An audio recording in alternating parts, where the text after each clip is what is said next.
El viento aúlla entre los árboles desnudos del norte. Un anciano levanta su bastón hacia el cielo nocturno y comienza a cantar.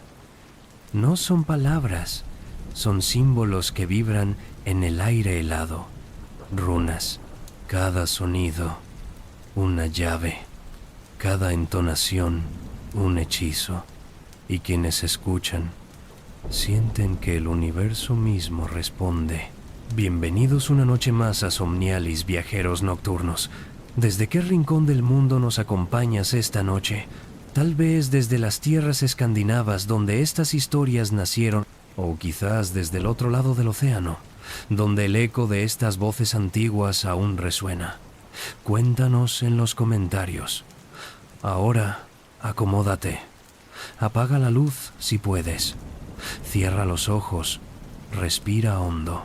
Esta noche viajamos a un tiempo donde la palabra tenía poder real, donde el conocimiento se tallaba en madera y piedra, donde los magos no eran leyenda, sino guardianes de secretos que podían cambiar el destino.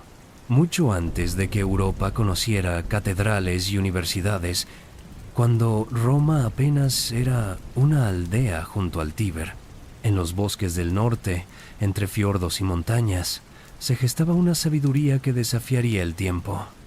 Los pueblos nórdicos, germánicos y escandinavos desarrollaron un sistema de escritura único, las runas, pero no eran simples letras. Cada runa era un universo, un concepto, una fuerza, y quienes dominaban su canto los llamaban magos. ¿Cómo es posible que un sistema de escritura se convirtiera en instrumento de magia? ¿Qué secretos encerraban estos símbolos que fueron perseguidos, prohibidos, pero nunca completamente olvidados? Esta noche buscaremos respuestas. Te llevaré al momento en que un guerrero graba su primera runa en el mango de su espada, creyendo que con ello invoca la victoria. Escucharemos el susurro de una vuelva, una vidente, mientras lanza sus palitos rúnicos sobre pieles de reno para leer el futuro. Sentiremos el terror de los cristianos recién llegados al norte cuando descubren que estos paganos poseen un poder que no pueden explicar. Y finalmente comprenderemos por qué, 1500 años después, estas runas siguen fascinándonos, siguen llamándonos. Cada palabra de este relato está fundamentada en sagas islandesas, en hallazgos arqueológicos, en inscripciones talladas en piedras que aún hoy podemos tocar. Las fuentes históricas, los estudios antropológicos y las investigaciones lingüísticas nos guiarán, pero también dejaremos espacio para el misterio, porque algunas verdades del pasado solo pueden sentirse, no demostrarse. Cierra los ojos. Respira. Déjate llevar al norte antiguo, donde el hielo y el fuego se encuentran, donde los dioses caminan entre los mortales y donde cada símbolo tallado en la piedra es una puerta hacia lo invisible. Comenzamos. Imaginemos la Europa del norte hace 2500 años, bosques interminables donde el sol apenas penetra en invierno, costas salvajes donde el mar del norte azota acantilados con una furia que parece consciente, montañas cubiertas de nieve eterna. Y entre todo esto, comunidades dispersas que hablan lenguas germánicas, que adoran a dioses cuyo poder se manifiesta en la tormenta, en el rayo, en la fertilidad de la tierra. No hay ciudades, no hay imperios, hay clanes. Hay aldeas de madera y paja donde el humo de las hogueras asciende hacia cielos grises, y hay una certeza compartida: el mundo está vivo.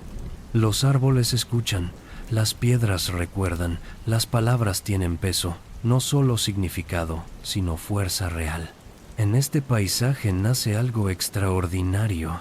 Según las sagas nórdicas mucho más tardías, especialmente la Edda poética, escrita en el siglo XIII, pero que recoge tradiciones antiquísimas. El conocimiento de las runas fue un don divino. El dios Odín, el padre de todos, el ojo único, el viajero eterno, colgó de Yggdrasil, el árbol del mundo, durante 9 noches, atravesado por su propia lanza, sin agua, sin pan. Un sacrificio de sí mismo a sí mismo. Si pudiéramos escuchar ese mito contado junto al fuego, en una noche de invierno del siglo VIII, quizás sonaría así. Y allí colgaba el padre de la guerra, entre la vida y la muerte. Miraba hacia abajo, hacia las raíces del mundo, donde las nornas tejen los destinos. Y en su agonía, algo apareció ante sus ojos. Símbolos, brillando en la oscuridad. Gritó, no de dolor, sino de comprensión, y las runas ascendieron hacia él. Las tomó, las bebió, las hizo parte de su ser, y cuando finalmente cayó del árbol, ya no era el mismo. Conocía los secretos de lo que fue, lo que es y lo que será. Este mito no es literal, por supuesto, pero contiene una verdad profunda. Para los pueblos nórdicos, el conocimiento no se aprende, se conquista, se sufre por él, se paga un precio. Y las runas, en este sentido, no fueron inventadas, fueron descubiertas. Ahora bien, ¿qué dicen los historiadores y arqueólogos? Los testimonios más antiguos de escritura rúnica datan aproximadamente del año 150 después de Cristo. Aparecen en objetos cotidianos, peines, fíbulas, armas, pero estas inscripciones tempranas ya muestran un sistema completamente formado, lo que significa que las runas debieron desarrollarse décadas, quizás siglos antes, en una época de la que apenas quedan registros. El alfabeto rúnico más antiguo se llama Futhark, palabra formada por las primeras 6 runas: Feu, Uruz, Thurisaz, Ansus, Reido, Kenaz. Contenía 24 símbolos, cada uno con un nombre. Cada nombre, una palabra completa que describía un concepto o una fuerza natural. Feu, ganado, riqueza móvil, abundancia. Uruz, el uro, el buey salvaje, fuerza primordial. Thurisaz, gigante, espina, puerta entre mundos. Ansus, Dios, aliento divino, inspiración poética. ¿Lo percibes? No son simples letras, son llaves conceptuales, son maneras de nombrar el poder. Las inscripciones arqueológicas revelan que las runas se usaban para muchas cosas. Mensajes prácticos: hice esta espada. Marcas de propiedad: este peine pertenece a Lewagastis. Pero también encontramos algo más inquietante: inscripciones que parecen fórmulas, secuencias de runas que no forman palabras legibles, códigos, encantamientos, símbolos mágicos. Una de las inscripciones más antiguas, hallada en Noruega y datada del siglo IV, dice simplemente: Ek Erilas, yo, el erilo. ¿Y qué es un erilo? La palabra aparece repetidamente en inscripciones tempranas. Los estudiosos debaten su significado. ¿Un maestro rúnico? ¿Un mago? ¿Un especialista ritual? La palabra parece relacionada con Erulo, el nombre de una tribu germánica conocida por sus prácticas chamánicas. Imaginemos a uno de estos especialistas, llamémosle Wulfas. Vive en una pequeña comunidad junto a un fiordo, en lo que hoy es el sur de Noruega, alrededor del año 300 después de Cristo. No es un jefe guerrero, no es especialmente rico, pero cuando alguien necesita grabar una inscripción importante, cuando alguien busca protección sobrenatural, cuando alguien desea conocer lo que los dioses dicen, acuden a él. Wulfas aprendió las runas de su abuelo, quien las aprendió del suyo. La transmisión es oral, secreta, selectiva. No cualquiera puede aprender. Hay que demostrar memoria, paciencia, respeto por lo sagrado. Hay que ayunar, hay que hacer ofrendas. Hay que, en cierto modo, morir a la vida común y renacer como guardián de símbolos. Una mañana de primavera, un guerrero joven llega a la cabaña de Wulfas. Trae una espada nueva, forjada con el mejor hierro que pudo conseguir. Pero el hierro solo no basta. Necesito que la espada tenga nombre, dice el guerrero. Necesito que tenga espíritu. Wulfas asiente. Conoce el ritual. Toma la espada. La sostiene. Siente su peso, su balance. Cierra los ojos y mentalmente recorre las runas buscando cuáles corresponden. No es arbitrario. Cada runa tiene su esfera de influencia. Tiwaz, la runa del dios Tyr, otorga valor guerrero. Sowilo, el sol, trae victoria. Algiz, el alce, protege. Con un buril de hierro, Wulfas comienza a tallar en la hoja. No simplemente graba símbolos, los canta. Cada trazo va acompañado de una vibración vocal, una entonación que, según cree, activa el poder de la runa. Esto no es escritura, es invocación.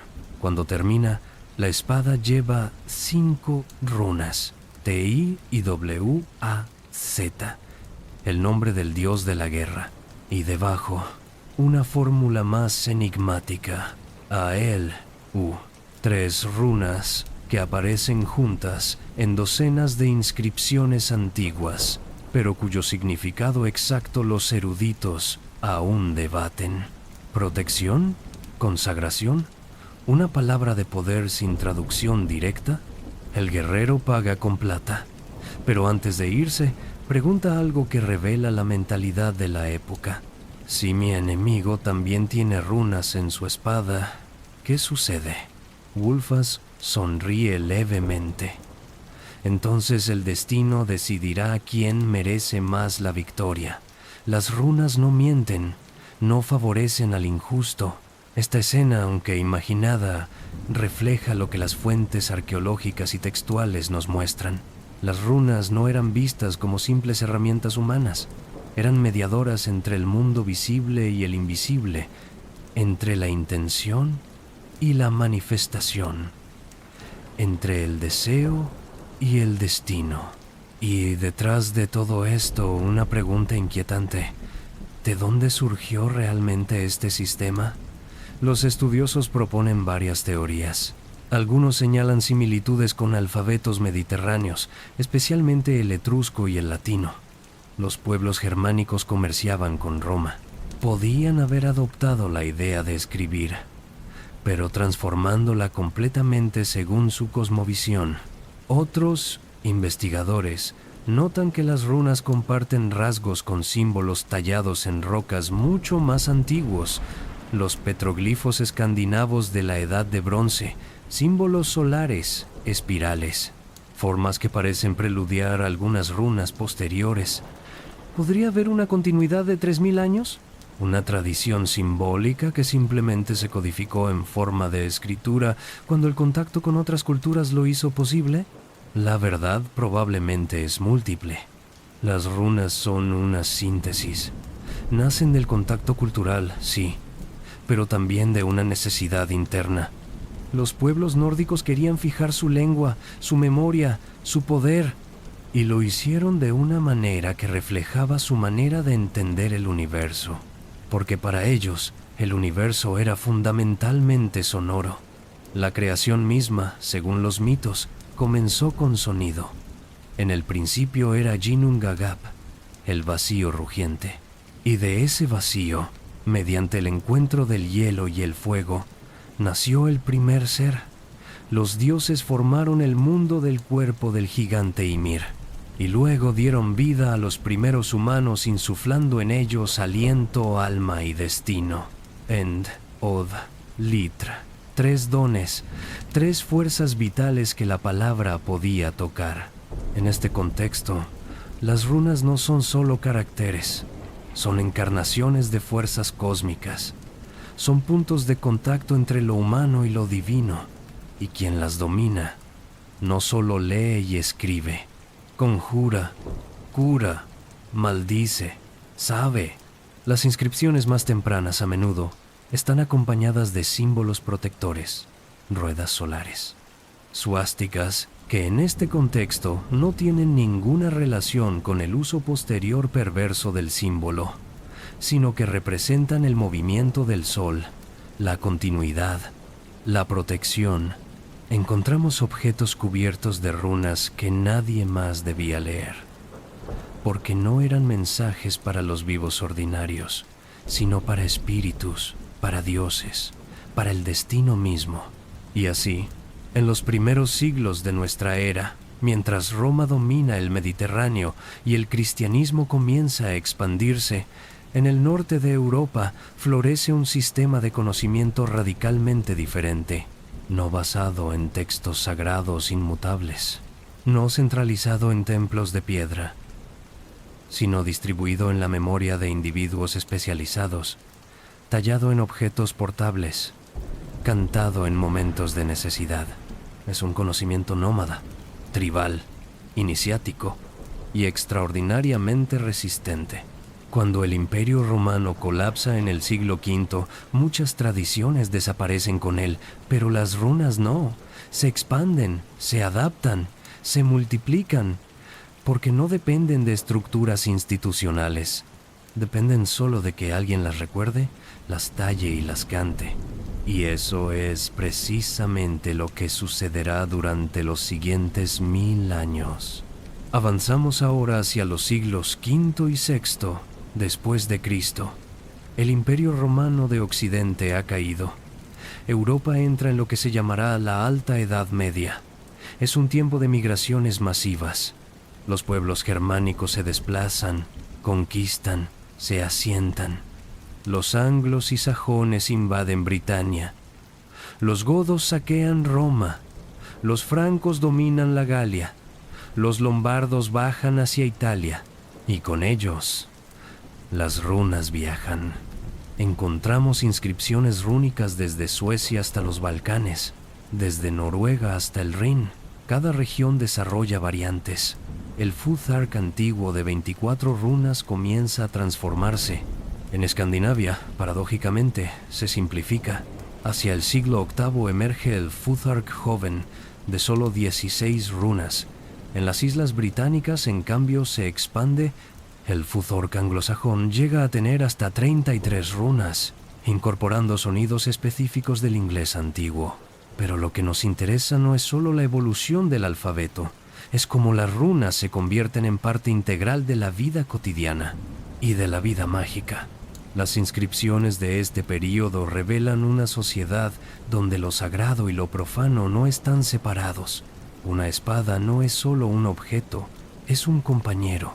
Tiene nombre, tiene historia, y las runas que lleva grabadas son su alma.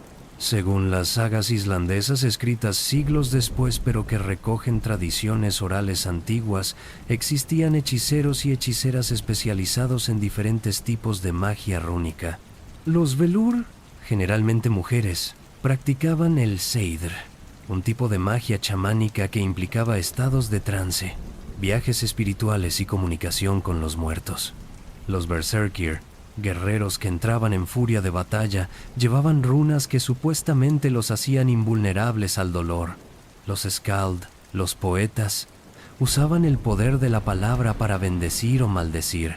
Imaginemos ahora a una Volva. Llamémosla Hrafnild, nombre que significa Batalla del Cuervo. Vive en un pequeño poblado en Dinamarca, alrededor del año 550 después de Cristo.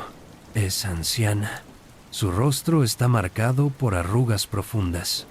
Viste de azul oscuro, un color asociado con Odín. Lleva un bastón de madera grabado con runas, y cuando camina por el pueblo, los niños la miran con una mezcla de fascinación y miedo.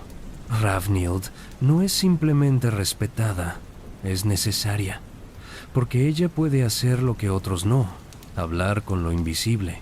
Una noche, la comunidad enfrenta una decisión crucial. Hay rumores de que un grupo de guerra enemigo se acerca. ¿Deben abandonar el poblado, prepararse para la batalla, negociar? El jefe no puede decidir solo. Necesita saber qué dicen los hilos del destino. Hrafnild acepta realizar el ritual, No lo hace por dinero, sino porque es su función, pero exige que se preparen correctamente. Necesita 9 mujeres que conozcan los cantos antiguos. Necesita un estrado alto donde sentarse. Necesita silencio absoluto. Esa noche, bajo la luz de antorchas, la comunidad se reúne. Hrafnild se sienta en el estrado, su bastón en una mano. En la otra, una bolsa de cuero que contiene 20 palitos de madera de fresno, cada uno tallado con una runa. Comienza el canto. Las 9 mujeres entonan un barlocur, un canto para invocar espíritus. No son palabras cotidianas, son sílabas que vibran en frecuencias específicas. Son llamados que atraviesan el velo entre mundos. Hrafnild cierra los ojos. Su respiración se hace profunda, lenta, y en su mente, imágenes, sensaciones, voces que no son voces. Es el trance, el estado alterado que los antropólogos reconocen en tradiciones chamánicas de todo el mundo, de Siberia a las Américas, de África a Oceanía. Un estado donde la conciencia ordinaria se suspende y algo más emerge. Mientras permanece en trance, Hrafnild toma los palitos rúnicos y los lanza sobre una piel de reno extendida frente a ella. Caen en un patrón aparentemente aleatorio, pero para sus ojos entrenados no es azar, es mensaje. Ve 3 runas boca arriba cerca del centro. Thurisaz, Nauthis, Hagalaz, gigante, necesidad, granizo, todas runas de desafío, de obstáculo. Pero también ve, en el borde, parcialmente oculta bajo otra, Sowilo, el sol, victoria. Lentamente, emerge del trance, abre los ojos. Y su voz, cuando habla, parece venir de muy lejos. El peligro es real, vendrán como la tormenta. Pero si permanecemos juntos, si no huimos, si el jefe mantiene su palabra, el sol saldrá sobre nosotros. La amenaza pasará. ¿Profecía verdadera? ¿Intuición psicológica? ¿Un modo de fortalecer la unidad comunal en momento de crisis? Quizás todo a la vez. Lo importante es que la comunidad cree, y esa creencia tiene efectos reales. Los guerreros no huyen, se preparan. Cuando el grupo enemigo llega, encuentra una defensa organizada, feroz, y después de un breve enfrentamiento, decide que no vale la pena. Se retiran. ¿Hrafnild vio el futuro? ¿O creó las condiciones para que ese futuro se manifestara? Esta es la naturaleza de la magia rúnica. No es simplemente adivinación pasiva, es participación activa en el tejido del destino. Las Nornas, las 3 diosas del destino nórdico, tejen los hilos de todas las vidas, pero según la creencia, esos hilos no están completamente fijos, hay márgenes, hay posibilidades. Y las runas son herramientas para navegar esas posibilidades. Los testimonios arqueológicos confirman estas prácticas. Encontramos amuletos con inscripciones que claramente no son mensajes escritos ordinarios. Por ejemplo, la piedra de Egja, en Noruega, del siglo 700, contiene una inscripción de más de 200 runas que los estudiosos aún debaten cómo interpretar. Parece mezclar elementos de poesía, ritual y encantamiento. Menciona protección contra los muertos, contra caballos salvajes del mar, contra fuerzas oscuras. Otro ejemplo fascinante. Los brazaletes de Vadstena en Suecia, también del siglo VII, llevan inscripciones que dicen: «Soy un lobo entre sacerdotes». ¿Qué significa? ¿Una declaración de poder? ¿Una protección contra sacerdotes cristianos que empezaban a llegar? ¿Una afirmación de identidad pagana? Y luego están las piedras rúnicas, que comenzarán a proliferar especialmente desde el siglo IX. No son simples lápidas, son declaraciones públicas de memoria, poder y relación con lo divino. Gunnar erigió esta piedra en memoria de su hijo Halfdan, quien murió en el este con Ingvar. Sencillo, directo, pero también una manera de fijar el nombre en la piedra, en el tiempo, en la memoria colectiva, porque para los nórdicos, la verdadera muerte no es el fin del cuerpo, es el olvido. Ser recordado es ser, en cierto modo, inmortal. Las inscripciones de este período también revelan el uso apotropaico de las runas. Apotropaico, que aleja el mal. Encontramos objetos cotidianos, fíbulas, peines, herramientas que llevan fórmulas rúnicas repetitivas. A veces simplemente el nombre del objeto, otras veces secuencias sin significado aparente. Los estudiosos creen que estas secuencias podrían ser palabras de poder cuyo significado exacto se perdió, o cuyo poder residía no en el significado lingüístico, sino en la vibración sonora. Imaginemos un artesano en Escandinavia del siglo VI. Fabrica un peine, pero antes de venderlo graba en él 5 runas: L, A, U, K, A, Z. Una palabra que algunos interpretan como puerro o cebolla, pero que en contexto mágico podría significar crecimiento o protección. ¿Por qué en un peine? Porque el cabello se consideraba una extensión del poder vital. Cortarlo, peinarlo, arreglarlo. Eran actos que podían hacerte vulnerable a influencias negativas. Un peine rúnico te protegía. Este tipo de pensamiento nos puede parecer supersticioso, pero refleja una cosmovisión donde todo está conectado, donde los objetos absorben intención, donde las palabras y símbolos no solo representan cosas, sino que participan de su esencia. Y esta cosmovisión está arraigada en la estructura misma de las lenguas germánicas antiguas. En nórdico antiguo, la palabra para runa es run, que también significa secreto, misterio, susurro. Está relacionada con el verbo runa, susurrar, consultar en secreto. Las runas, por tanto, desde su etimología, son secretos susurrados. El gran poema nórdico Havamal, Los dichos del Alto, uno de los textos más importantes de la Edda poética, contiene una sección llamada Runatal, el catálogo de las runas. Allí, Odín describe cómo obtuvo las runas y enumera 18 hechizos que puede realizar con ellas. Sé un primer canto que ningún hijo de hombres conoce, y se llama Ayuda. Te ayudará en contiendas, en penas y en todas tus aflicciones. Sé un segundo canto que necesitan los hijos de los hombres, aquellos que quieren vivir como sanadores. Y así continúa. Cantos para protegerse en batalla, para apagar fuegos, para calmar tormentas, para ganar el amor de una mujer, para devolver maldiciones a quien las envió, para hablar con los ahorcados que cuelgan de los árboles y arrancarles sus secretos. Este texto, aunque escrito en el siglo XIII, recoge tradiciones muchísimo más antiguas, y lo crucial es que habla de cantos, no solo de símbolos tallados. La magia rúnica es oral y escrita a la vez. Es performance, es vibración, es intención encarnada en forma, y no era patrimonio exclusivo de sacerdotes. Cualquiera que aprendiera podía tallar runas, pero hacerlo correctamente, con el conocimiento adecuado, con la intención precisa. Eso requería iniciación. Requería ser un erilo, un velva, un vitki mago. Los vitkar, plural de vitki, eran particularmente temidos y respetados.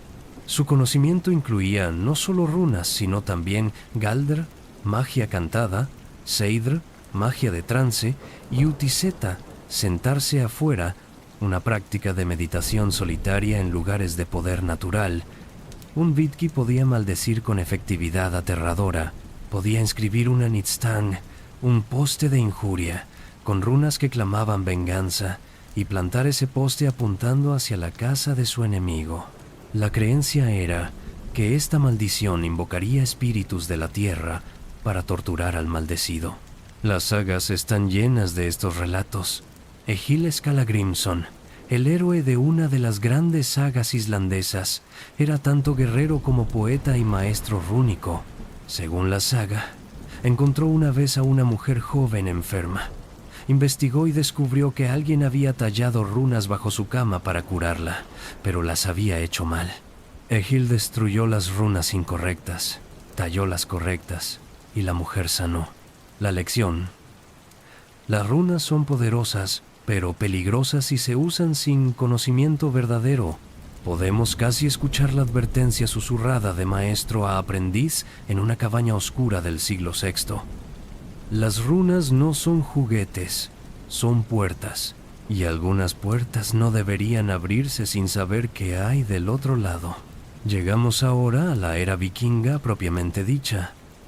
Del año 793, con el saqueo del monasterio de Lindisfarne en Inglaterra, hasta aproximadamente el año 1066, con la derrota en la batalla de Stamford Bridge. 3 siglos de expansión, comercio, saqueo y asentamiento que llevaron a los pueblos nórdicos desde América hasta Constantinopla. Y con ellos las runas viajan más lejos que nunca. Los vikingos no eran simplemente guerreros salvajes, como a veces se los pinta. Eran comerciantes, colonos, artesanos, poetas y exploradores.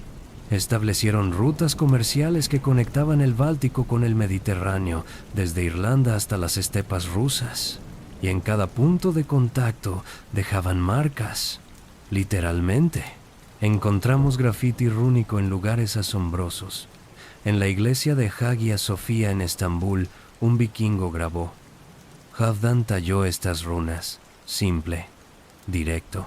Una manera de decir: estuve aquí, existo, mi nombre permanece. En las Islas Orcadas, al norte de Escocia, un grupo de vikingos se refugió en un túmulo prehistórico durante una tormenta, y mientras esperaban, grabaron en las paredes. Estas runas fueron talladas por el hombre más hábil en runas al oeste del océano. Jactancia, sí, pero también arte, juego, orgullo cultural. Y luego están las piedras rúnicas de Escandinavia. Suecia tiene más de 2500, Dinamarca más de 200, Noruega alrededor de 50. No es un reflejo de población, sino de tradición. En Suecia, especialmente en la región de Uppland, erigir piedras rúnicas se convirtió en práctica común durante los siglos X y XI. Eran monumentos de memoria, pero también declaraciones de estatus. Jarlabanki mandó erigir esta piedra en memoria de sí mismo en vida. Solo él posee todo Tevi. Dios ayude su alma. Esto es fascinante. Jarlabanki erigió su propia piedra memorial mientras vivía. No esperó a morir. Quería que todos supieran, ahora y después, que él era importante, que él controlaba territorio, que él merecía ser recordado. Otras piedras conmemoran viajes extraordinarios. Ingvar dirigió una expedición al este. Murió en tierra de los sarracenos. Estos hombres llegaron hasta el actual Oriente Medio. Combatieron, comerciaron. Y alguien en casa nunca los olvidó. Pero lo que nos interesa especialmente es cómo, durante esta época, la tradición rúnica se consolida y se sistematiza. Aparecen los llamados poemas rúnicos, textos mnemotécnicos que describen cada runa y su significado. Tenemos 3 versiones principales: el poema rúnico anglosajón, el poema rúnico noruego y el poema rúnico islandés. Aunque fueron escritos posteriormente, recogen tradiciones orales antiguas. El poema rúnico anglosajón, por ejemplo, dice de la runa Feo, equivalente a Feu: la riqueza es consuelo para todos los hombres, aunque cada uno debe compartirla libremente si desea ganar honor ante el Señor. Cada runa tiene su estrofa. Cada estrofa, una enseñanza. No es simplemente F es para feo, es. Aquí está lo que feo significa en la vida, en el mundo, en el corazón humano. Ahora imaginemos a un Vitki, un maestro rúnico, en Islandia del siglo 950. Llamémosle Zayor Björn Hafsson. Vive en una granja remota. No es rico, pero tampoco pobre. Tiene reputación de conocer las artes ocultas, y cada año 1 o 2 jóvenes llegan a él pidiendo ser instruidos.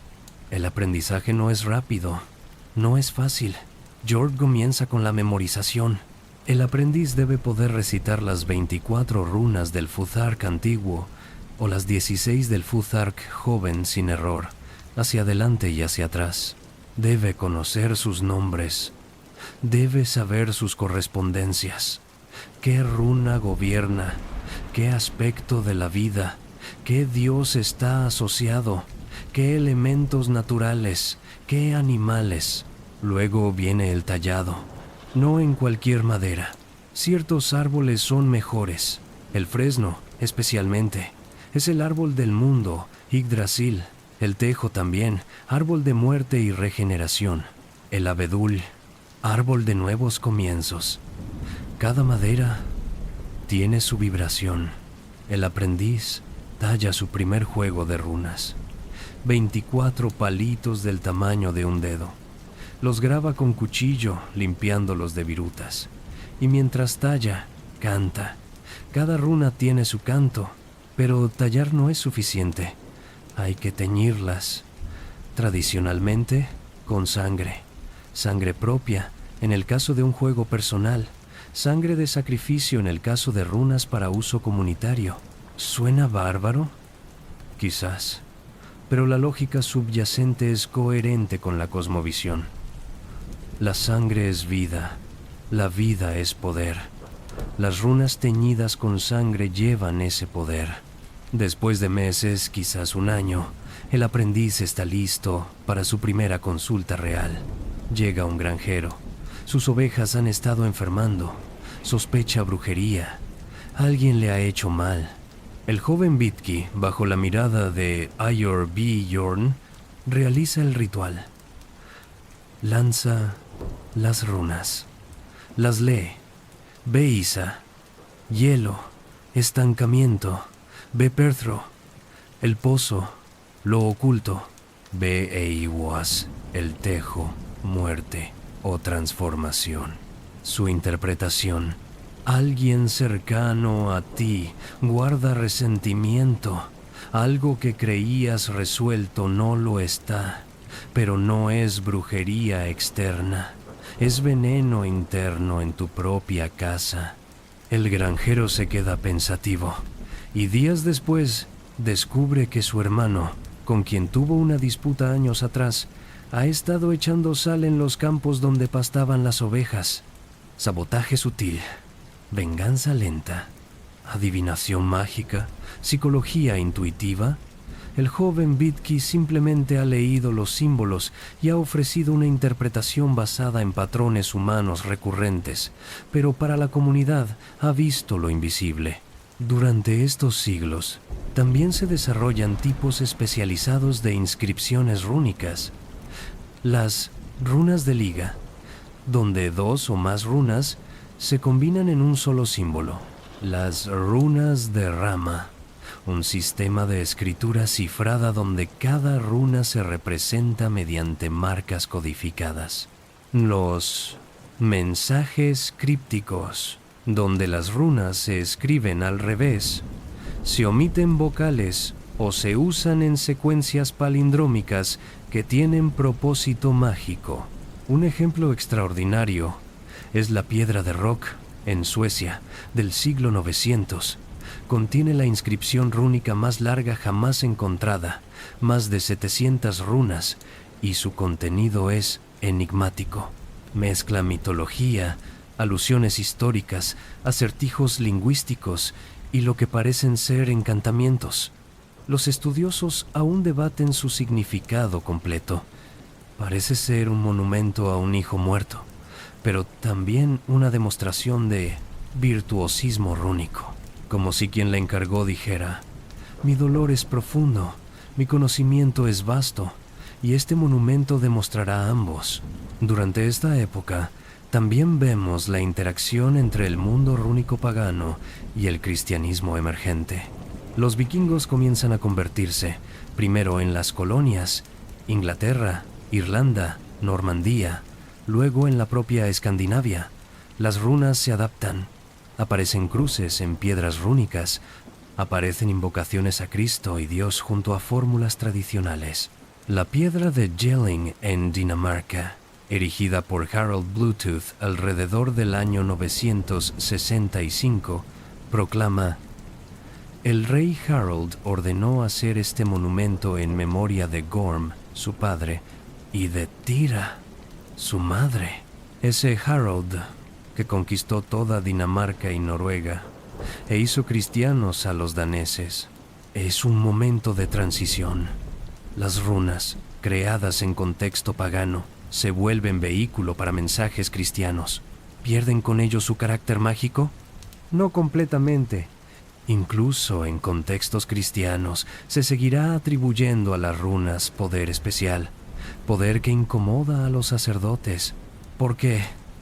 El problema del cristianismo con las runas no es que sean escritura, es que son escritura con historia pagana, con asociaciones divinas precristianas, con usos mágicos que rivalizan con los sacramentos de la Iglesia. Imaginemos un encuentro en Noruega del año 1000. Un sacerdote cristiano recién llegado de Inglaterra visita una granja. Encuentra al dueño tallando runas en el dintel de su puerta. ¿Qué haces?, pregunta el sacerdote. Protejo mi casa, responde el granjero. Como siempre se ha hecho, pero ahora eres cristiano. Deberías poner una cruz, invocar a Cristo. El granjero se queda pensando y finalmente dice: ¿por qué no ambos? Esta es la respuesta sincretista típica de la época. La gente no abandona prácticas ancestrales de la noche a la mañana.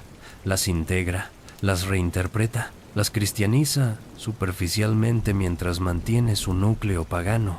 Y esto enfurece a las autoridades eclesiásticas.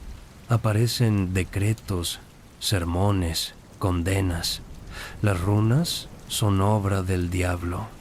Quien consulte runas será excomulgado. Tallar runas con propósito mágico es herejía. Pero el conocimiento no se borra con decretos, se oculta, se transmite en secreto, se disfraza.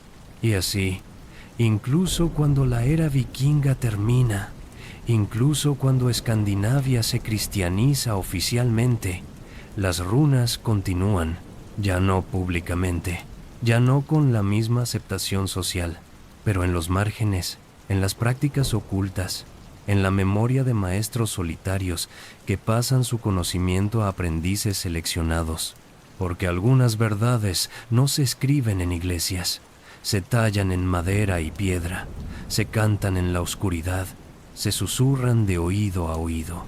Hemos llegado al momento de máximo esplendor de la tradición rúnica, los siglos XI y XII, justo antes de que el cristianismo institucional consolide su dominio completo en Escandinavia. Es una época de transición fascinante.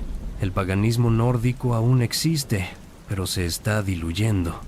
Las runas siguen siendo ampliamente usadas, pero su contexto cambia. En este período, la habilidad rúnica alcanza su expresión más artística. Las piedras rúnicas se vuelven elaboradas. No son simples bloques con inscripciones, son esculturas, dragones entrelazados, vides ornamentales, cruces cristianas combinadas con motivos paganos. Y las inscripciones se vuelven más complejas, más poéticas. Tomemos como ejemplo las piedras de Pilgårds en Gotland, Suecia. Una de ellas dice: todos los hijos erigieron este monumento en memoria de su padre y su esposa en memoria de su esposo. Mejor marido no viajará a Gotland. Que las runas vivan mientras dure la piedra. Que las runas vivan mientras dure la piedra. Es una declaración profunda. No dice simplemente que sea recordado. Dice que las runas mismas tienen vida, que mientras el símbolo exista, existe el poder, existe la presencia. En este periodo también se multiplican los hallazgos de objetos cotidianos con inscripciones rúnicas, no amuletos especiales, no armas ceremoniales, sino mensajes de amor, graffiti humorísticos, etiquetas de propiedad. Las runas se han democratizado en cierto sentido. No solo los maestros especializados las usan, comerciantes, mujeres, artesanos ordinarios tallan runas. Un ejemplo encantador: las runas de Bergen en Noruega. Durante excavaciones en esta ciudad medieval se encontraron más de 600 palitos de madera con inscripciones rúnicas, cartas, mensajes, poemas de amor. Uno dice: Gida, dice que vengas a casa. Simple, tierno. Otro: Ingiborg, te amaba cuando estabas en Stavanger. Cotidiano, humano. Y luego está este, que ha hecho sonreír a todos los investigadores. Bésame. Solo eso. Alguien, hace 900 años, talló en un palito: bésame, y se lo dio a alguien más. Las runas no son solo herramientas de magos solitarios en bosques oscuros, son también el SMS de la Edad Media nórdica. Pero la tradición mágica no desaparece. De hecho, en cierto modo se intensifica, precisamente porque está siendo atacada por el cristianismo. Se vuelve más secreta, más codificada, más preciosa para quienes la preservan. En Islandia, donde las tradiciones orales se mantuvieron más tiempo y de manera más completa que en el resto de Escandinavia, aparecen en este período las grandes sagas. La saga de Egil, la saga de Njal, la saga de Grettir, entre muchas otras. Y en todas ellas las runas juegan papeles cruciales. Egil Skallagrimson, como mencionamos antes, es presentado como maestro rúnico. En un episodio famoso, él y sus compañeros llegan a una granja donde la hija del dueño está mortalmente enferma. Egil inspecciona la cama y encuentra una placa de ballena con runas talladas. Alguien había intentado curarla con runas, pero las había hecho mal. Egil dice: nunca se deben tallar runas si no se sabe leerlas correctamente. Una palabra oscura puede confundir a cualquiera. Vi en esta placa de ballena 10 palabras secretas talladas, y eso es lo que ha causado el sufrimiento prolongado de esta muchacha. Egil destruye las runas incorrectas, talla nuevas correctas, y la muchacha se recupera. La lección: la ignorancia es peligrosa. Las runas exigen conocimiento real, no superstición casual. En otro episodio, Egil usa runas para maldecir. Planta un poste de avellano apuntando hacia la propiedad del rey Eric Hacha Sangrienta y la reina Gunhild, y talla runas que invocan espíritus de la tierra para expulsarlos. Según la saga, poco después Eric y Gunhild abandonan Noruega y mueren en el exilio. ¿Causa o coincidencia? Para los narradores y oyentes de la saga, la causalidad mágica era tan real como la causalidad física. Este es el mundo mental de la época, un mundo donde la intención materializada en símbolo tiene efecto, donde el lenguaje no solo describe, sino que actúa, donde decir y hacer son casi lo mismo, si se sabe cómo. Y esta concepción no es exclusivamente nórdica. Encontramos paralelos en todas las culturas humanas. Los jeroglíficos egipcios eran considerados palabras divinas con poder intrínseco. Los caracteres chinos se originaron en adivinación con huesos oraculares. La caligrafía islámica se considera sagrada porque transmite palabras de Alá. El hebreo tiene gematría, el cálculo de valores numéricos en palabras sagradas. La magia lingüística es universal. Las runas son la manifestación germánica de este principio. Ahora bien, ¿qué sabemos de la práctica concreta? ¿Cómo se realizaban los rituales? Las fuentes textuales son fragmentarias. pero combinando sagas, poemas étnicos, inscripciones y comparación con prácticas chamánicas de otras culturas, podemos reconstruir algunos elementos. El Seid, practicado principalmente por mujeres, pero también por algunos hombres, lo cual era socialmente problemático, ya que se consideraba afeminado, implicaba estados de trance profundo. La vuelva se sentaba en un estrado alto, el Seid Yaldar. Un grupo de asistentes cantaba Vardlokkur, cantos para atraer espíritus. La volva entraba en trance, su conciencia viajaba a otros reinos, y desde allí traía conocimiento. Snorri Sturluson, el escritor islandés del siglo XIII que recopiló muchas tradiciones nórdicas, describe esto, pero con disgusto. Para él, cristiano, el Seider era oscuro, peligroso, inaceptable, pero incluso en su condena preserva información valiosa. El Galder, en cambio, era magia cantada. No requería trance, requería conocer los cantos correctos, las fórmulas precisas. Era más estructurado, más masculino, según las categorías de género de la época.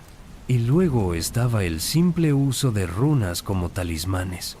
Llevar un amuleto rúnico no requería ser mago, solo requería creer. Imaginemos a una mujer en la Islandia del año 1100. Se llama Jorun. Su esposo es pescador. Cada vez que sale al mar ella teme que no regrese. Las tormentas son violentas. Los barcos se pierden. Un día, Jorun va a ver a una anciana del pueblo que conoce las runas. Le pide un amuleto de protección para su esposo. La anciana acepta. Toma un trozo de madera de fresno, pequeño, del tamaño de un pulgar, y talla 3 runas: Algis, Alce, protección; Lagus, agua; fluir; Raidó viaje, camino seguro. Mientras talla, murmura cantos. Son palabras que Ichorun no entiende completamente. Son antiguas, quizás más antiguas que el nórdico que hablan. Son palabras de poder. Cuando termina, la anciana envuelve el amuleto en un trozo de lino rojo. Le dice a Idorun que tu esposo lo lleve siempre, que lo toque antes de zarpar, que lo tenga cerca de su corazón. Orun paga con lana hilada y un queso. Lleva el amuleto a casa.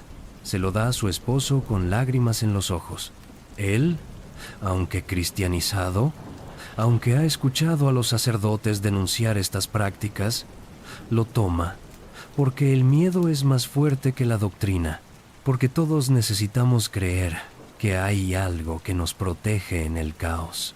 Y cada vez que zarpa, toca el amuleto. Y cada vez que regresa, Adorun da gracias. ¿A Dios? ¿A las runas? ¿A los espíritus antiguos? En su corazón, quizás a todos. Esta es la realidad humana detrás de las runas. No solo tratados filosóficos o demostraciones de erudición, sino miedo, amor, esperanza. El deseo desesperado de tener algún control sobre un mundo incontrolable.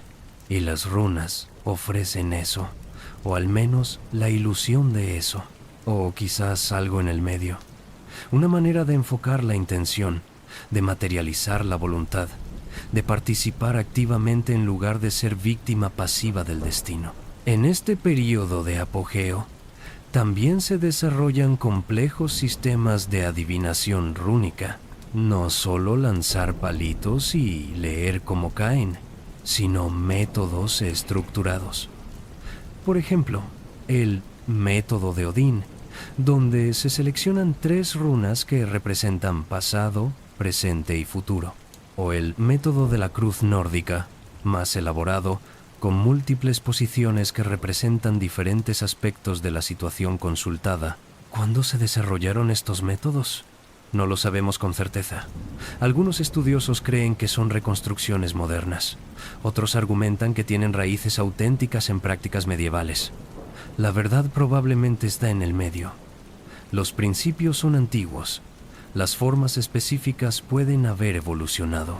Lo que sí sabemos es que la cultura nórdica tenía profundo respeto por el concepto de Wyrd o Erlok, términos que se traducen imperfectamente como destino, pero que son más complejos.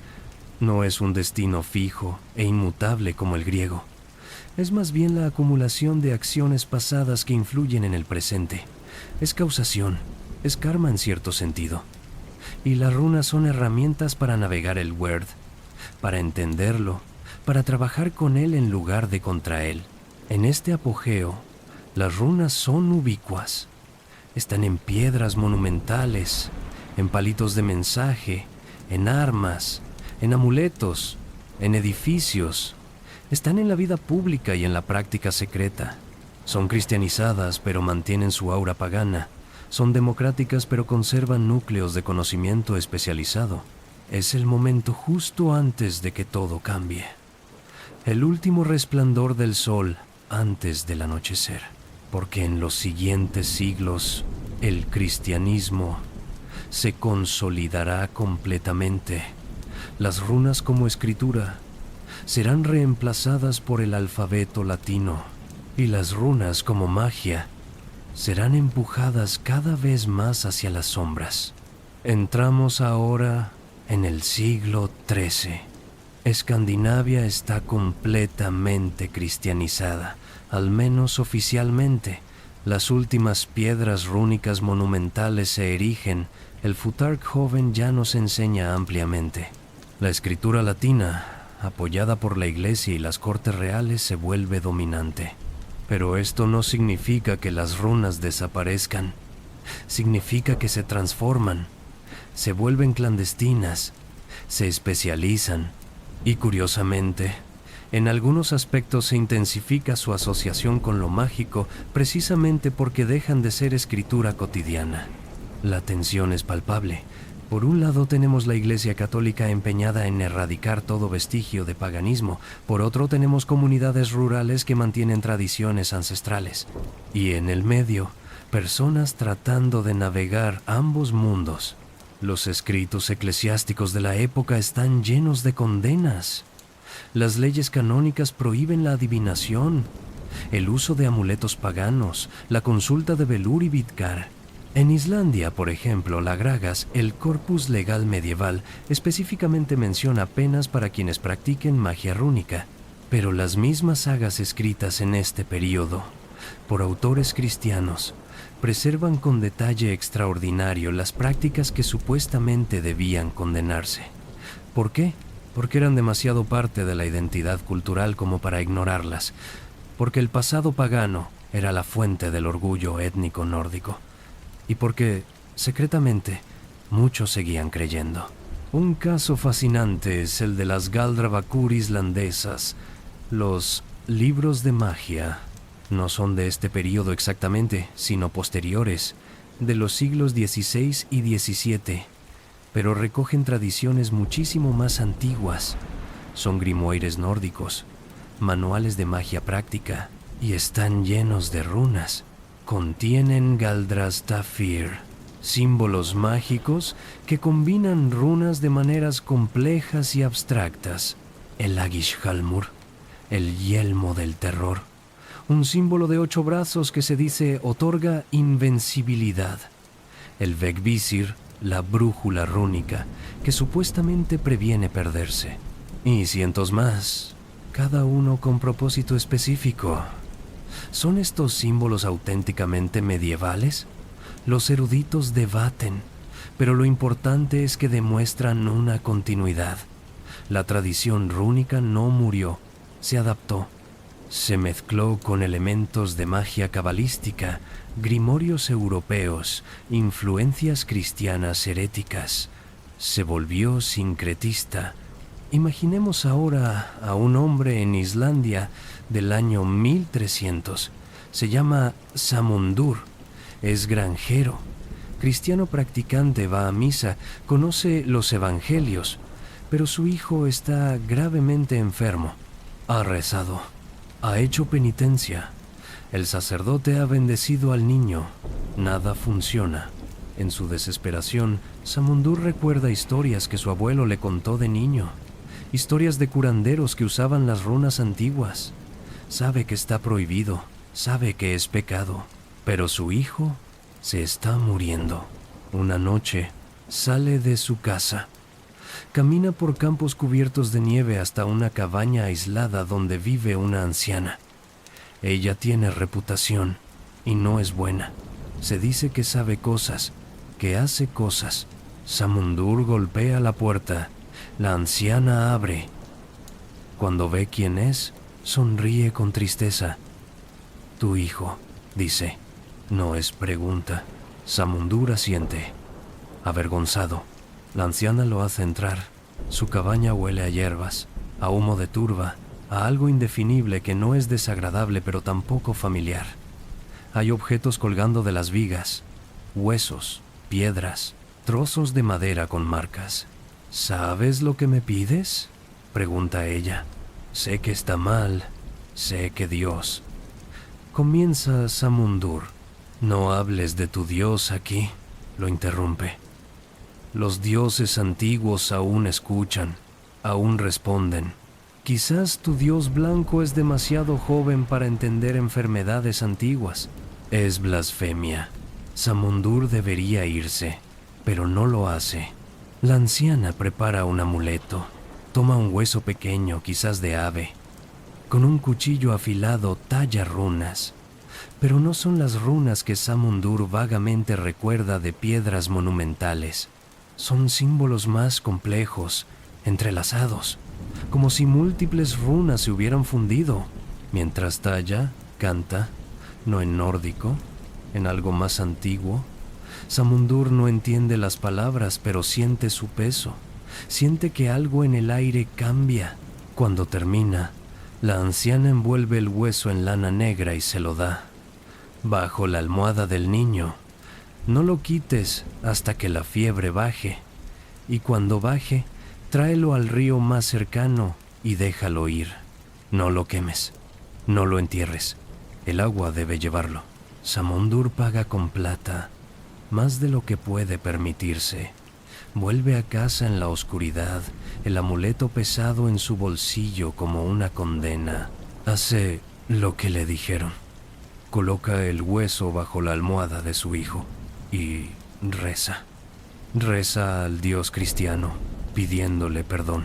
Pero también, en el fondo de su corazón, susurra nombres que casi ha olvidado.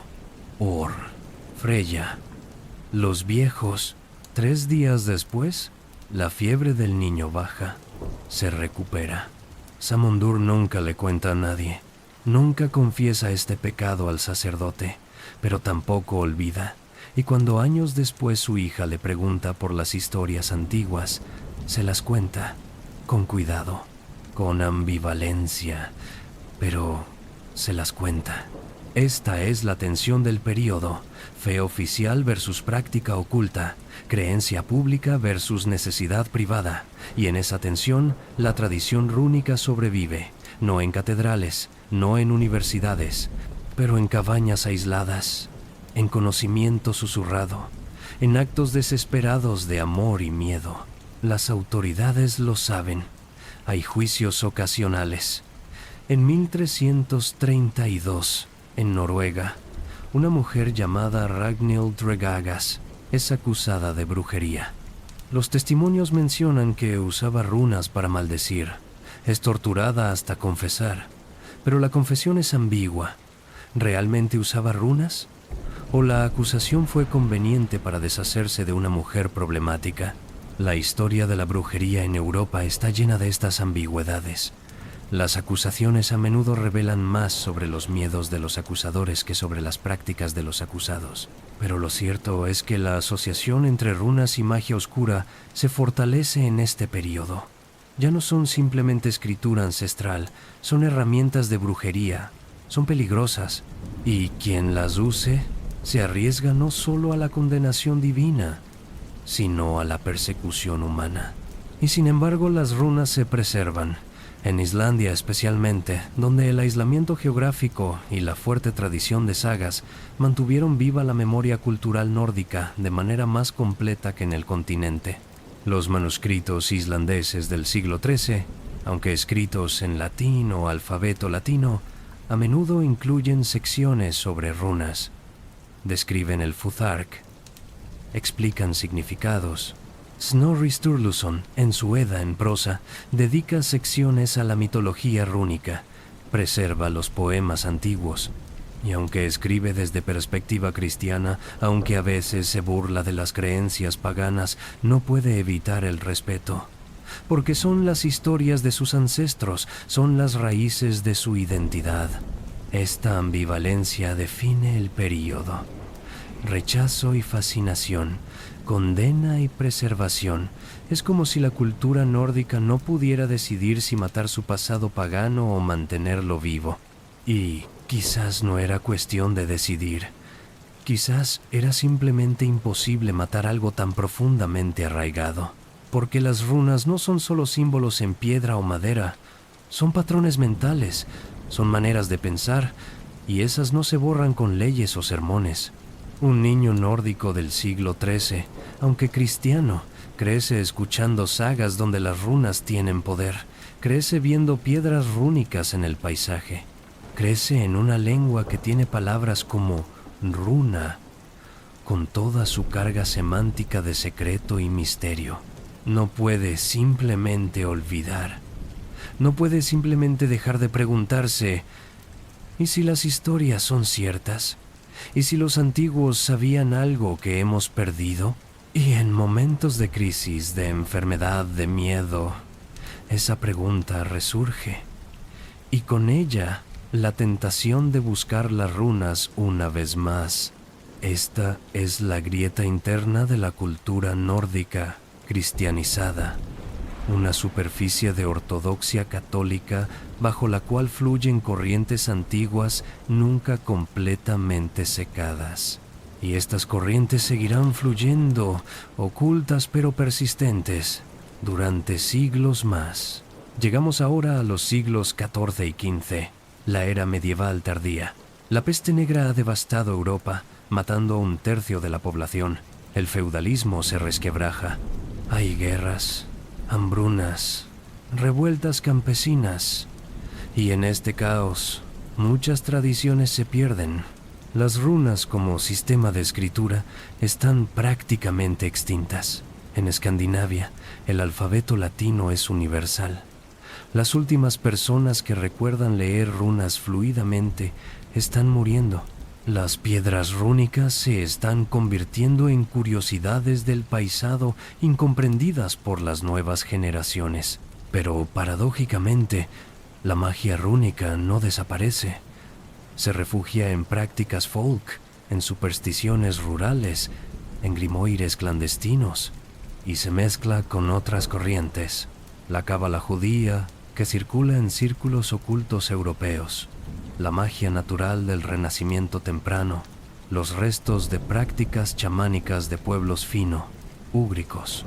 En Islandia, única región donde se preserva conocimiento literario significativo sobre runas gracias a los manuscritos de sagas, aparecen los primeros Galdrabækur, los libros de magia que mencionamos antes.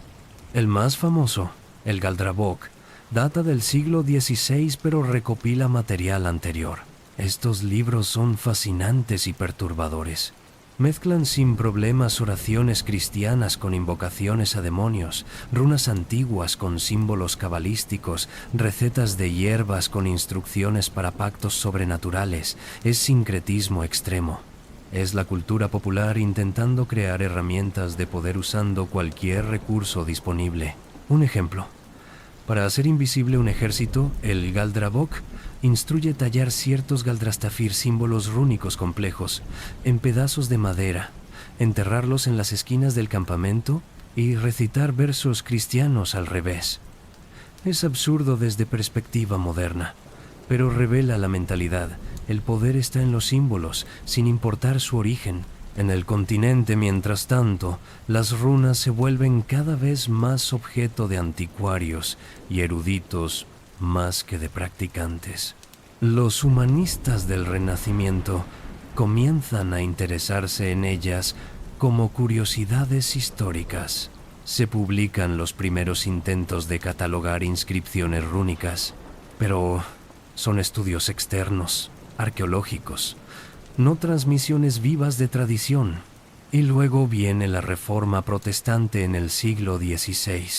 Escandinavia se vuelve mayoritariamente luterana, y el luteranismo, especialmente en sus primeras décadas, es incluso más intolerante con supersticiones papistas y prácticas mágicas que el catolicismo. Hay una nueva ola de persecución. En este clima, ser conocido como practicante de magia rúnica puede ser pena de muerte. Los juicios por brujería se intensifican en toda Europa. Y aunque las runas no son el foco principal, las acusaciones típicas involucran pactos con el diablo, vuelo nocturno, aquelarres, sí aparecen ocasionalmente en testimonios. En 1662, en Islandia, un hombre llamado John Johnson es ejecutado por brujería. Entre las evidencias contra él, un trozo de pergamino con galdrastafir tallados. El tribunal lo interpreta como prueba de pacto demoníaco. John intenta explicar que son símbolos tradicionales islandeses, no diabólicos, pero no importa, es quemado en la hoguera. Este es el nadir de la tradición rúnica, la persecución más intensa, el momento de mayor peligro. Y, sin embargo, la tradición no muere del todo, porque en las comunidades más remotas de Islandia, en valles aislados de Noruega, en aldeas perdidas de Suecia, hay personas que aún recuerdan, que aún tallan en secreto, que aún susurran los nombres antiguos. Imaginemos una de estas personas, una mujer llamada Katrín, en una granja remota de Islandia del año 1650. Ha heredado un libro de su abuela. No uno de los grandes Galdrabacur, sino un cuaderno simple, páginas de pergamino cosidas con tendón. Contiene símbolos rúnicos, algunas instrucciones en islandés antiguo, algunos dibujos de plantas medicinales. Katrín sabe que poseer esto es peligroso. Sabe que si el pastor luterano del distrito lo encontrara, podría acusarla, pero no puede destruirlo. Es lo único que le queda de su linaje. Es su conexión con generaciones de mujeres sabias. Guarda el libro en un lugar secreto, envuelto en lana encerada, enterrado bajo el piso de madera de su despensa, y solo lo saca en noches de luna nueva, cuando puede estar segura de que nadie verá la luz de su vela. Lee los símbolos. No entiende todos. Su abuela murió antes de poder enseñarle todo, pero entiende algunos. Y los que entiende, los usa. Discretamente, silenciosamente. Cuando la vaca de un vecino enferma, Katrín no va abiertamente a curarla. Eso sería peligroso. En cambio, le lleva un trozo de pan bendecido, donde ha tallado secretamente Feu, la runa de ganado y salud animal. El vecino come un poco, le da el resto a la vaca. La vaca mejora. El vecino le da las gracias a Dios. Katrín no dice nada. Esta es la supervivencia de la tradición en su forma más reducida, más oculta. Ya no hay velur públicas. Ya no hay maestros rúnicos reconocidos. Hay solo individuos solitarios, preservando fragmentos, practicando en secreto, transmitiendo cuando pueden.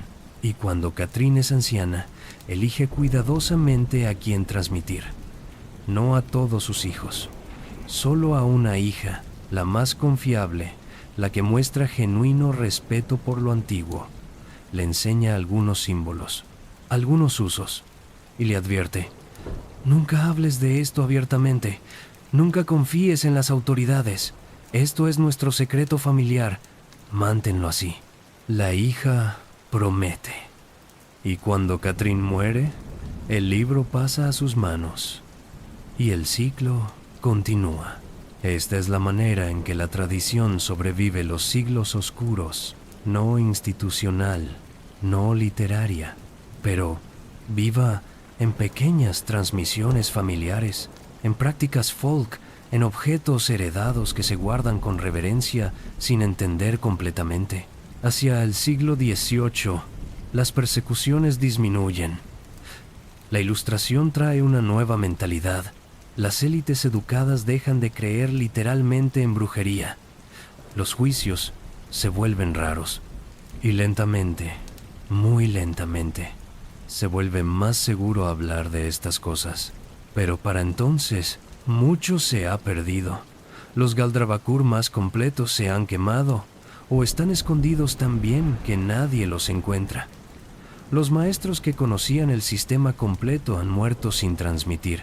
Quedan fragmentos, ecos, sombras de lo que fue. Y sin embargo, esos fragmentos son suficientes, porque hacia finales del siglo XVIII, algo inesperado comienza a suceder.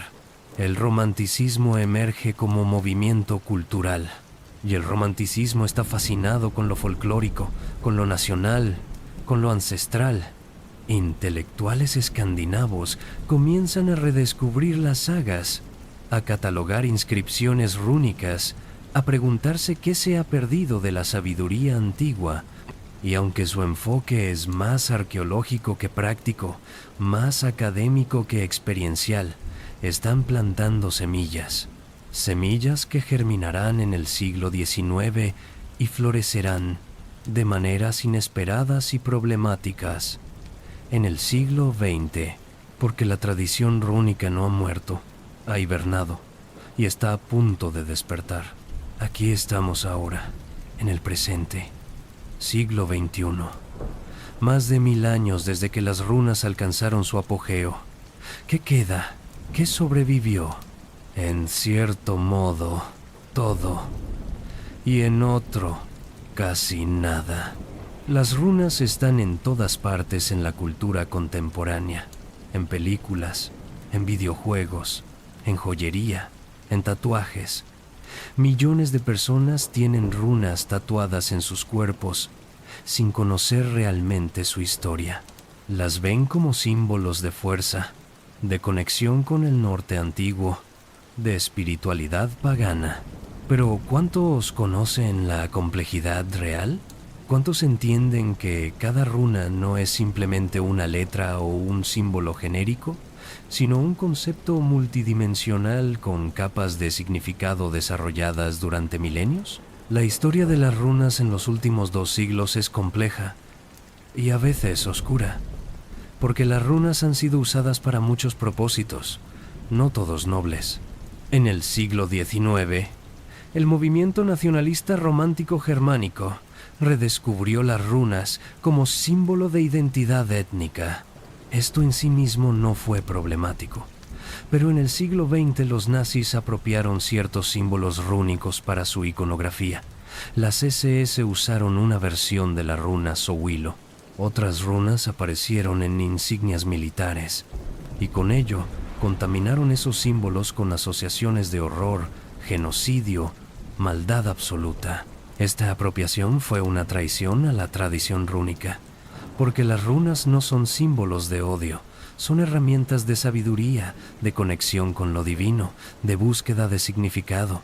Pero los símbolos pueden ser pervertidos, y las runas lo fueron. Hoy, cualquier persona que se interese en runas debe navegar este legado doloroso. Debe aclarar que su interés no tiene nada que ver con supremacismo o ideologías de odio. Debe, en cierto modo, redimir los símbolos. Y muchos lo están haciendo.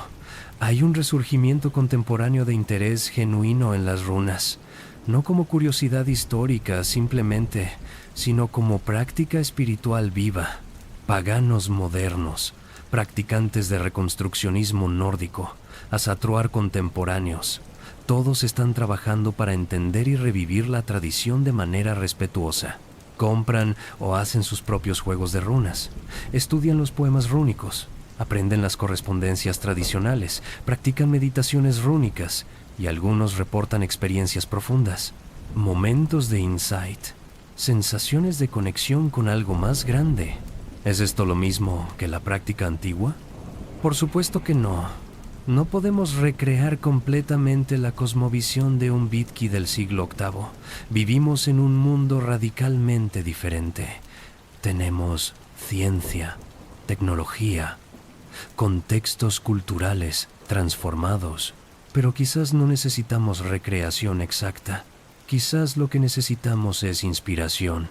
Es tomar los principios subyacentes, la sabiduría esencial y adaptarla a nuestro tiempo. ¿Y cuál es esa sabiduría esencial? Déjame sugerir algunas ideas. Primero, el lenguaje tiene poder. Las palabras no solo describen realidad, la crean. ¿Cómo hablamos? ¿Qué símbolos usamos? ¿Qué historias contamos? Esto moldea nuestro mundo. Los maestros rúnicos lo sabían, y aunque quizás no creamos literalmente que tallar runas cambia el destino, podemos entender que las intenciones claramente formuladas tienen efectos reales. Segundo, hay sabiduría en lo antiguo que nuestra civilización tecnológica ha olvidado. No porque lo antiguo sea mágicamente superior, sino porque diferentes épocas desarrollan diferentes tipos de conocimiento. El conocimiento de los pueblos nórdicos sobre psicología, sobre comunidad, sobre relación con naturaleza, sobre navegación de incertidumbre, tiene valor. Vale la pena recuperarlo. Tercero, lo sagrado no está solo en templos o textos oficiales. Está en la piedra, en el árbol, en el símbolo tallado con intención. Está en prácticas transmitidas de generación en generación. Está en la memoria viva. Cuarto, el destino no es fijo. Participamos en su creación, y aunque no controlamos todo, nuestras elecciones importan. Esta era la filosofía del Wyrd, y sigue siendo relevante. Académicamente, el estudio de las runas es un campo activo. La runología, la disciplina que estudia inscripciones rúnicas, continúa descubriendo nuevos hallazgos, reinterpretando textos antiguos, refinando conocimiento. Cada década hay nuevos descubrimientos arqueológicos. Cada generación de estudiosos trae nuevas perspectivas. Por ejemplo, recientemente se ha prestado más atención a la evidencia de que las runas fueron usadas por mujeres más extensivamente de lo que se pensaba. Inscripciones que mencionan mujeres como hábiles en runas, hallazgos arqueológicos de amuletos en tumbas femeninas. Esto desafía narrativas previas que masculinizaban excesivamente la práctica rúnica. También hay estudios comparativos fascinantes, comparando runas con otros sistemas de escritura sagrada, jeroglíficos, caracteres chinos, alfabeto hebreo, buscando patrones universales en cómo los humanos relacionamos símbolos, sonido y significado. Y hay estudios psicológicos sobre por qué los símbolos tienen poder psíquico, sobre cómo el acto de enfocarse en un símbolo puede cambiar estados mentales, sobre neurociencia de ritual y trance. Todo esto mantiene vivas las runas, no como reliquia muerta en museo, sino como objeto de investigación viva, de práctica contemporánea, de inspiración creativa. Las runas aparecen en literatura moderna. Tolkien, que era profesor de lenguas germánicas antiguas, usó runas en El Hobbit y El Señor de los Anillos. Las runas angulares que aparecen en los mapas del libro son runas rúnicas, inspiradas directamente en la tradición antigua. Aparecen en música. Bandas de metal nórdico usan runas en sus logotipos, en sus letras, algunas seriamente, honrando la tradición, otras superficialmente, solo por estética. Aparecen en terapia y coaching. Hay terapeutas que usan runas como herramienta proyectiva. Similar al tarot, el consultante elige una runa y la conversación sobre su significado abre espacios para reflexión personal. ¿Funciona? Bueno, si por funcionar entendemos tiene efectos psicológicos positivos, entonces sí, puede funcionar. No porque las runas tengan poder mágico objetivo, sino porque los símbolos son puentes hacia el inconsciente, son herramientas para acceder a partes de nosotros mismos que el pensamiento racional no alcanza fácilmente. Y quizás eso era, en parte, lo que los maestros rúnicos antiguos sabían.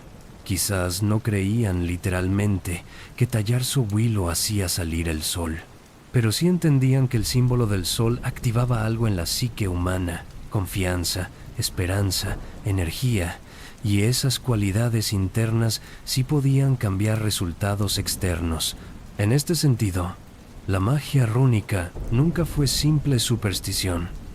Era psicología práctica, era tecnología mental, era una manera de programar la propia mente para actuar de ciertas formas, para percibir ciertas cosas, para manifestar ciertas intenciones. Y eso es algo que podemos recuperar, sin necesidad de creer en dioses antiguos literalmente, aunque quien quiera puede hacerlo. Sin necesidad de rechazar ciencia moderna, simplemente reconociendo que los símbolos tienen poder y aprendiendo a usarlos conscientemente. Las runas nos enseñan también sobre resiliencia cultural. Sobrevivieron cristianización forzada, sobrevivieron siglos de persecución, sobrevivieron apropiación nazi y aún están aquí. Maltratadas, malinterpretadas a veces, pero aquí esto habla de algo profundo en la necesidad humana de símbolos, de conexión con ancestros, de narrativas que nos sitúen en un cosmos más grande que nosotros mismos. En nuestro mundo contemporáneo, donde muchas personas sienten desconexión de raíces, de tierra, de comunidad, de significado, las runas ofrecen un hilo para seguir. Un camino hacia atrás que es también un camino hacia adelante, porque conocer de dónde venimos ayuda a entender quiénes somos, y entender quiénes somos ayuda a decidir quiénes queremos ser. Las runas son puentes temporales, conectan al presente con el pasado lejano. Nos permiten tocar algo de la mentalidad de personas que vivieron hace 1500 años, y en ese contacto hay sabiduría, hay perspectiva, hay humildad ante la inmensidad del tiempo humano. Finalmente, las runas nos recuerdan que el conocimiento es precioso, que vale la pena preservarlo, que tradiciones que tomaron siglos desarrollarse pueden perderse en una generación si no se transmiten con cuidado. Los maestros rúnicos del pasado dedicaban años a aprender, pagaban precio por conocimiento, lo valoraban profundamente. Y nosotros, que vivimos en época de información instantánea, podríamos aprender de esa actitud. No todo debe ser fácil, no todo debe ser inmediato. Algunas cosas valen la pena el esfuerzo prolongado, y el conocimiento verdadero, el conocimiento que transforma, es una de esas cosas. Las runas esperan, en piedras antiguas, en libros de sagas, en la memoria de practicantes contemporáneos, y esperan también en cualquiera que esté dispuesto a acercarse con respeto, con curiosidad, con apertura. No son solo símbolos del pasado, son semillas para el futuro, porque cada generación que las redescubre las transforma ligeramente, añade nuevas capas de significado, crea nuevas síntesis, y así el canto de las runas continúa. Un canto que comenzó hace más de 2000 años en los bosques del norte, un canto que sobrevivió persecuciones, olvido, apropiación.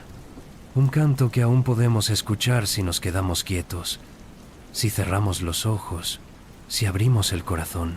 Es un canto antiguo, pero también es eterno, porque habla de cosas que no cambian.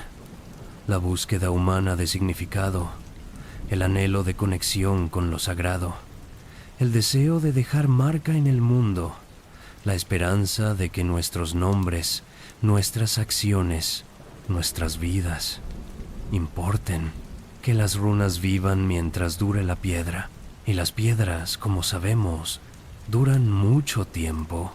Entonces, viajeros nocturnos, Después de este recorrido por 1500 años de historia, después de caminar junto a maestros rúnicos, velur, guerreros y campesinos, después de sentir el peso de amuletos tallados y escuchar ecos de cantos antiguos, ¿qué nos queda? Al principio de este viaje, planteamos una pregunta. ¿Cómo es posible que un sistema de escritura se convirtiera en instrumento de magia? Y ahora, quizás, podemos responder. Las runas nunca fueron solo escritura. Fueron encarnación de una cosmovisión donde palabra y realidad no estaban separadas, donde nombrar era crear, donde el símbolo participaba de aquello que simbolizaba. En ese mundo mental, escribir no era simplemente registrar información, era acto de poder, era conjuro, era puerta. Nosotros, herederos del pensamiento científico moderno, tendemos a ver las palabras como convenciones arbitrarias. La palabra árbol no tiene conexión real con el objeto que designa, es solo un acuerdo social. Pero los pueblos nórdicos no veían así. Para ellos había algo sagrado en el acto de nombrar, algo que resonaba en las fibras mismas del universo. ¿Estaban equivocados? Depende de qué entendamos por correcto. Su comprensión literal del poder mágico no se sostiene bajo escrutinio científico, pero su comprensión intuitiva del poder psicológico de los símbolos, esa sí es válida. Moderna psicología confirma que símbolos, narrativas, rituales, todo esto tiene efectos reales en comportamiento, en percepción, en bienestar. Las runas eran, en cierto sentido, tecnología psicológica avanzada, herramientas para enfocar intención, para acceder a estados alterados de conciencia, para crear cohesión comunitaria, para manejar incertidumbre y miedo, y como toda tecnología, podían usarse bien o mal, podían curar o maldecir, podían fortalecer o debilitar. Dependía de quién las usara y con qué propósito. Esta ambigüedad moral es importante. Las runas no son inherentemente buenas ni malas, son herramientas. Y las herramientas reflejan las intenciones de quienes las empuñan. Por eso la apropiación nazi fue tan trágica. No porque las runas contengan esencia maligna que los nazis liberaron, sino porque símbolos hermosos fueron forzados a servir propósitos horribles. Y ahora, generaciones después, seguimos lidiando con esa contaminación. Pero los símbolos pueden redimirse, pueden recuperarse. Y quizás hay algo poético en eso, en el esfuerzo consciente de limpiar lo manchado, de restaurar significado perdido, de honrar lo que los ancestros realmente quisieron decir. La lección más profunda de las runas quizás es sobre persistencia, sobre cómo las ideas verdaderamente poderosas sobreviven cualquier intento de suprimirlas. Las runas debieron morir con la cristianización, y casi murieron, pero no completamente. Hebras de conocimiento se mantuvieron, y cuando las condiciones fueron propicias, resurgieron. Esto nos dice algo esperanzador sobre la memoria humana, sobre nuestra capacidad de preservar lo que valoramos, incluso en circunstancias adversas, incluso cuando parece imposible.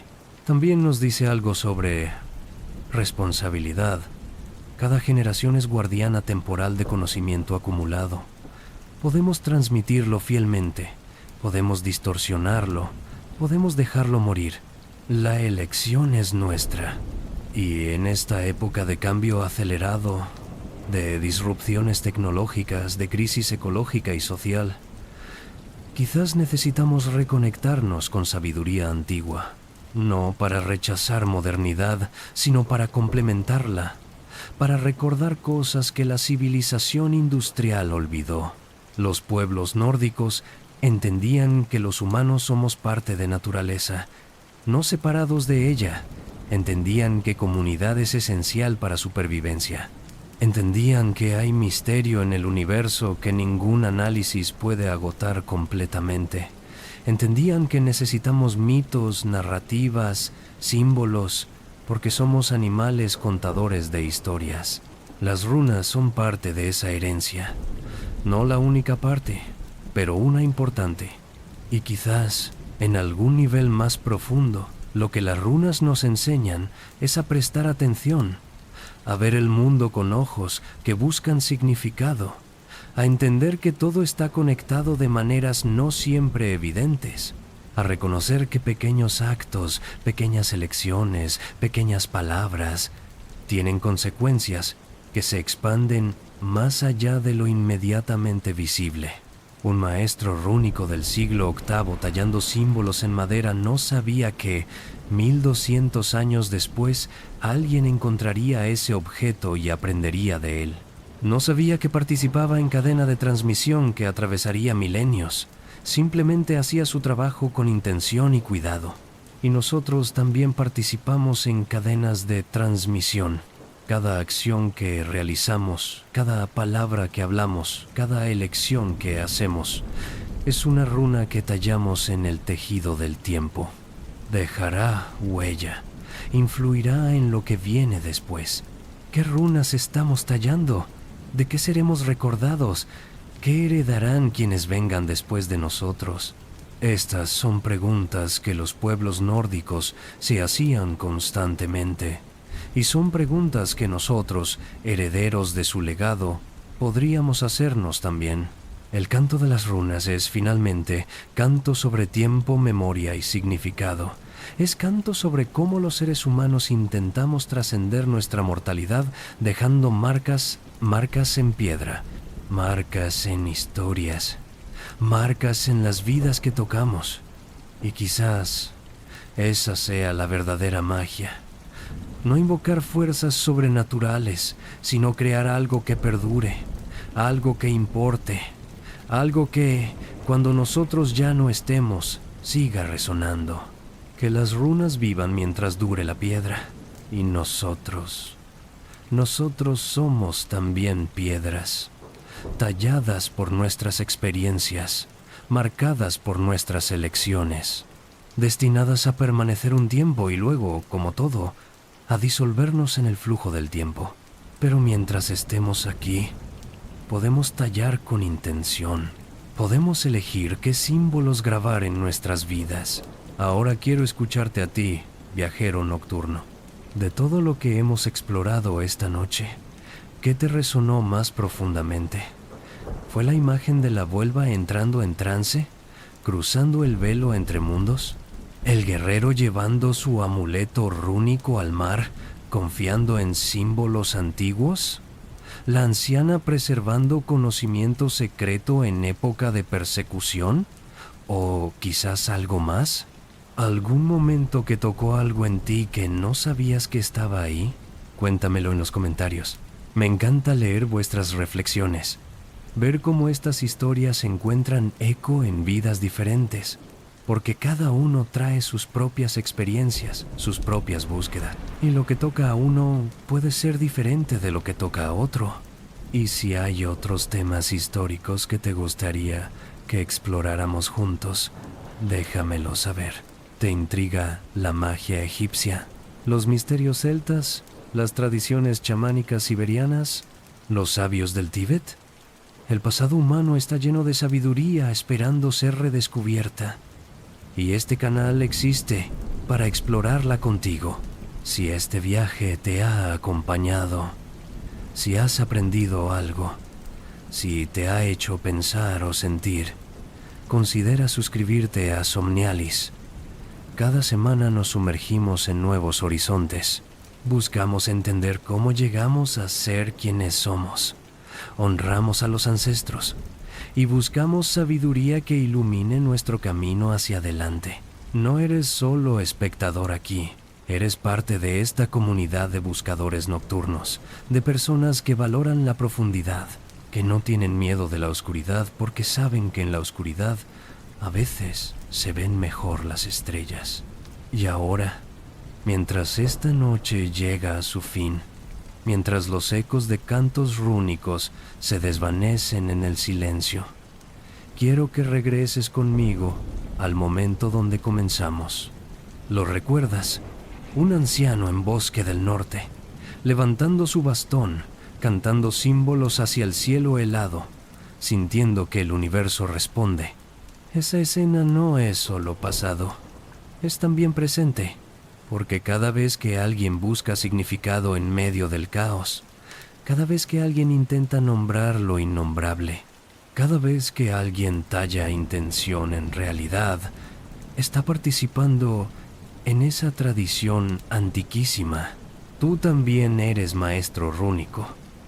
Quizás no talles en madera, quizás no cantes en lenguas olvidadas, pero sí tallas en tu propia vida, sí cantas tu propia canción, y el universo, a su manera misteriosa, responde. Mientras te deslizas hacia el sueño esta noche, puedes imaginarte caminando por un bosque nórdico. Es de noche, hace frío, pero no estás asustado. Llevas contigo un amuleto, un símbolo que elegiste: Feu para abundancia, Sowilo para claridad, Algis para protección, el que necesites. Lo sostienes en tu mano, sientes su peso, su textura, y susurras su nombre, no en nórdico necesariamente, sino en tu propia lengua, con tu propia intención. Y algo en el universo te escucha, no porque la magia sea literal, sino porque la atención es poder, la intención es creativa, y cuando nombramos lo que buscamos, comenzamos el proceso de manifestarlo. Duerme ahora, viajero nocturno. Duerme sabiendo que eres parte de una historia muchísimo más grande que tu vida individual. Una historia que comenzó en nieblas de tiempo y que continuará después de que tú y yo nos hayamos ido. Una historia de símbolos, de buscar, de significado. Y mañana, cuando despiertes, quizás veas el mundo ligeramente diferente. Quizás notes símbolos donde antes solo veías objetos. Quizás escuches ecos de voces antiguas en el viento. Quizás sientas conexión con antepasados que nunca conociste, pero cuyo legado llevas en tu sangre, en tu lengua, en tu manera de ver estrellas. Las runas te esperan, siempre esperan, en piedras antiguas, en libros de sagas, en la quietud de tu propio corazón. Todo lo que tienes que hacer es escuchar. Hasta entonces, buenas noches desde Somnialis. Que el pasado te enseñe, que el presente te desafíe y que el futuro te inspire. Que las runas vivan mientras dure la piedra y que tú, piedra viviente, talles símbolos dignos de recuerdo. Duerme bien.